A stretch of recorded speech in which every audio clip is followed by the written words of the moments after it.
So for those who in our audience who might not know about GoGet right now, Yes. so what is the current iteration of what you guys do? Oh, so we work for a lot of the big e-commerce companies to do warehouse packers. Okay. And then we have F&B. And then we even have certain financial institutions that need us to do data entry or data cleaning.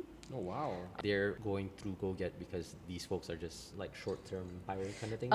Well, it's a range. So for go-getters, they have a range of as short as 1 day and a couple of hours to then we can engage them for a project that's 3 months to 6 months. But they're getting the shifts, like they can pick, like, I want the Monday shift and the Friday shift, and I don't want to work on the weekend, right? And then as a company, you can go on GoGet and recruit full-time from our workers as well. Can I understand, like, for all these services, say for instance, like packing, Yeah. what's the ratio that these companies have of part-time and full-time? That's a great question. Every industry is different. Okay. So if you go to the e-commerce industry and you look at the warehouse segment, majority of them are outsourced third-party providers. Majority? Yes. I'm curious again, is that a choice of the corporate or is that the choice of the worker market? It's typically a demand dynamic. When you go and have 11/11 and you have orders that go crazy, what do you do? Okay. You Because can't it's hire full-time peaky. for those counts, right? Interesting. Right? So to manage fluctuations of orders, you have to keep a very dynamic workforce. Right.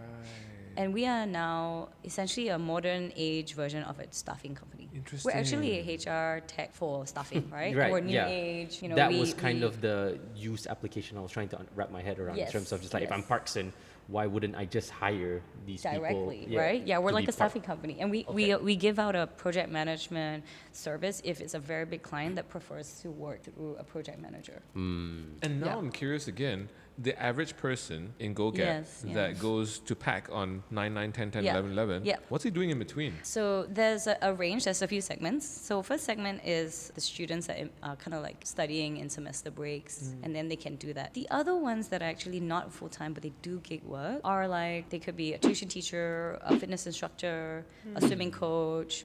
They don't have a 9 to 5. They have clients in the morning, clients in the evening. They kind of have a free thing in between. And then we have people who are unemployed. We have retirees. And then we have people just in between jobs. Now, don't dismiss, technically, we have also people who have full-time jobs that also are gig workers. They do this after work, they do it before work. Sometimes some of them have taken leave from their main thing to do a big campaign weekend because they know that they can just like make that surge money.